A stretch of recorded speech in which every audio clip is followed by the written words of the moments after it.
சம்பாசுரன் என்ற அசுரன் தேவலோகத்தையே ஆட்டி படைத்துக் கொண்டிருக்கிறார்.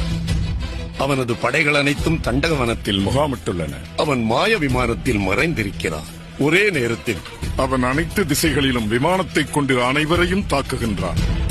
அதனால் தான் தேவேந்திரன் உன்னிடத்தில் உதவி கேட்டு அனுப்பினார். காரணம், அயோத்தி மன்னன் நேமியை தவிர வேறு எந்த வீரனாலும் அவனை அழிக்க முடியாது என்று அவருக்கு தெரியும். நம் நட்பை முன்னிறுத்தி இதை நான் கேட்பதாக நீ நினைக்க வேண்டாம்.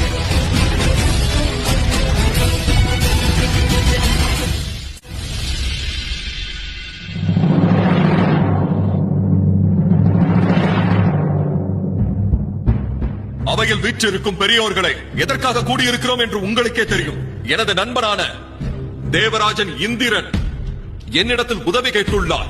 இக்கட்டான நிலையில் உதவுவதுதான் நல்ல நட்புக்கு அழகு. அதனால் சம்பாசுரனுக்கு எதிரான யுத்தத்தில் நமது அயோத்தி வீரர்கள் கலந்து கொள்வார்கள் என்று அறிவிக்கிறேன்.